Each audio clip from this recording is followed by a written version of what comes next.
Hats are all over the high fashion runways this season, and the more original, the better. Suncoast hat designer Kathy Harris, owner of Hat-A-Tude in St. Petersburg, is here to help us pick the perfect hat for our next event. And there are many coming up. There's Picnic, there's Easter, there's the Kentucky Derby, and this is perfect because Les is, of course, a connoisseur of hats. Yes, I am. So we have a real expert A here. connoisseur. That's him. So Kathy, how do we choose the right hat from all of these fabulous hats? Well, there are so many different styles of hats, but one thing I always take into consideration is a person's height, their face shape, their shoulder width, believe it or not, and also what the color is they wear and what the event is. And so you have to measure to get the perfect hat? I never knew that. It's very important. I'm one of the few online businesses that you have to actually, I sell them by inches. Oh, wow, that's interesting. And how you measure your head is you have this, a tape measure, but so many of my clients, when I talk to them on the phone, don't have a tape measure. So I recommend they use their cell phone cord. They get very creative. Oh, that's fun. Their charging cord, and if I may, all right, you don't Pam. even have to take that off. Okay. And all you do, oops, sorry there, I Les, like that a little bit. is you measure just above the forehead, and like you have, a 21-inch head.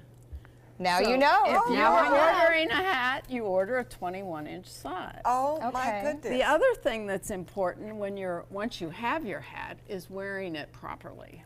I am wearing a hat properly. Oh, And so I would hope so. do most people tilt it too far back? Yes. Okay, because I looked at you and I thought, oh gosh, it's so pulled down over her head. Yeah. But No, that's but proper. It's put on this way.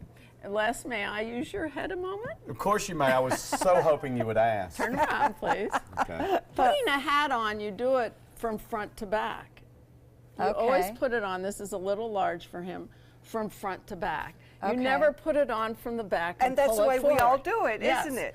Because if you think of an animal's fur, if you push it the wrong way, it just goes back. So if if I were to put this hat on and then pull it forward, it's just going to walk back on my head all day long. So it has to be tilted at an angle to Well, give you a this little is actually cool the look. brim. You can see from the picture. Yeah. there. Yeah, hers looks great. So That it's looks actually, great. it's on her head straight, but the brim is built tilted? That's because it's an 8-inch brim, so it's the weight of the hat. Oh, now what about that one? That's an off-the-face hat, and so that is this hat that's down here, I think. And why They would all you pick cover that? one eye. Yeah. See? Is this true? That one covers both They all eyes. cover one eye. How would you choose to pick that kind of hat for women? Because tall women, or- yes, for an They're tall. 8-inch brim, you want to be tall. Yeah, because she tall. looks a little lost, but I guess see, if she's my tall. focus is usually the Kentucky Derby, and Yeah. they want a lot of hat. Yeah, they want people to know they're wearing a hat. What about color now?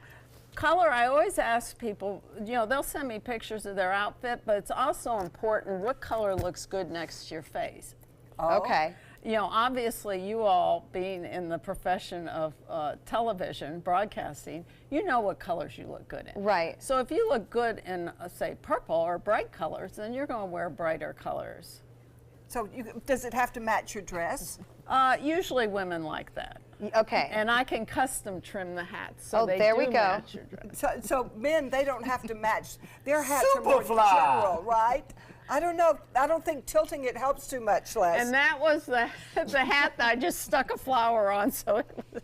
Now the newest trend since the royal wedding has been the fascinators, which are small. Yeah. Yeah, The Yes. hat and the hat, these are small, these are fascinators. And why there's a cap on this big is because Ascot has fashion regulations. And you have to have 4 inches of hat on your head. really? Really? Yes, or they kick you out. That's very Wow. interesting. And- So you talk about how small they are, but yet the amount of foof on top is huge. Yeah. Yes. yes. That's very And interesting. even a flower That's, underneath. that's Oh, yes. exploding head. And hat. I ask, you know, I always ask women, but I love the Hatnators. Don't you love the feel of this? Oh, and yes, it I looks do. good I feel on. very elegant. It is Yeah. nice to have it held with something. Yeah. Because that way I don't have any nerves about it going anywhere. Yeah, because Right, I always yeah. worry about it falling, but this is on here. And I don't know, I didn't know what anyone's head size was, so I was Right. sort of like, winging it here. But I Big. love these, and I tend to wear these more than I do a hat. So do these ever go out of style? I mean, do we look at any of these and think, oh, well, that's a 60s hat? These are all hats that we would be wearing now. Right. I There's wore them nothing in the new. 60s and now. This is lovely. Oh, I And if love you- this. You make us feel very glamorous. You do Thank feel so very- much. very fancy. And if you want more information on designing a custom hat, you can find Kathy online at Hat-A-Tude.com. And a great chance to wear a custom hat is coming up on April the 6th at Picnic on the Bay outside of the Van Wezel. For more information, go to the Florida Wine Fest website. Next, get ready for an old favorite this weekend on ABC.